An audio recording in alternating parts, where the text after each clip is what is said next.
فجر کی نماز کے فوراً بعد سنتیں پڑھ سکتے ہیں کہ نہیں؟ رہنمائی فرما دیں محمد ابراہیم کوٹ ادو سے۔ یہ مسئلہ ایک دفعہ ہم نے پہلے بھی بیان کیا، الحمدللہ لاکھوں لوگوں نے اس کو دیکھا سنا، بہت سارے لوگوں نے اعتراض بھی کیا۔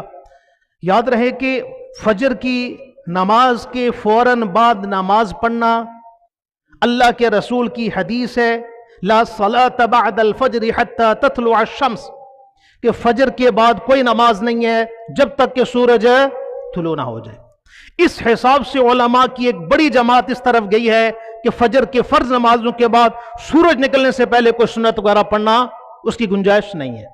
ایک روایت صحیح ابن حبان صحیح خزیمہ کی ہے، ابن خزیمہ کی، اللہ کے رسول ایک مرتبہ فجر کی نماز پڑھا کر نکلے، ابھی باہر نکل رہے تھے کہ کچھ لوگ کھڑے ہو گئے اور وہ سنتیں پڑھنے لگے، کچھ پڑھنے لگے۔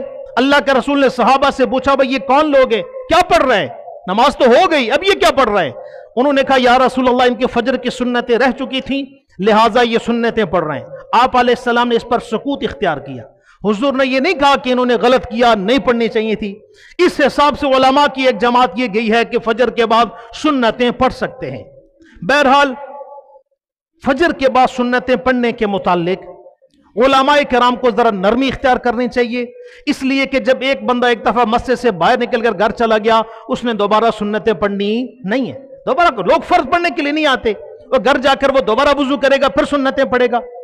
جس آدمی کو درمیانی رائے یہ ہے، جس آدمی کو یقین ہو کہ وہ فجر کے بعد جو سنتیں رہ گئیں گھر جا کر پڑھ لے گا، وہ گھر جا کر پڑھ لے، سورج نکلنے کے بعد پڑھے۔ اور جس کو یہ یقین ہو یا اندیشہ ہو کہ میں مسجد سے نکل گیا پھر دوبارہ نہیں پڑھ سکوں گا، مشکل ہوگی میرے لیے یا مجھے ٹائم نہیں ملے گا، تو وہ فجر کے فوراً بعد کیا کر لے؟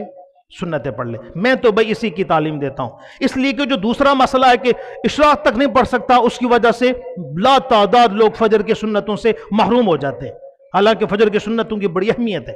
تو لہٰذا اس حساب سے درمیانی راہ یہ ہے، جس کو یقین ہو وہ طلوع شمس کے بعد پڑھ لے، جس کو یقین نہیں ہے نہیں پہنچ سکتا نہیں پڑھ سکتا وہ وہیں فوراً پڑھ لے۔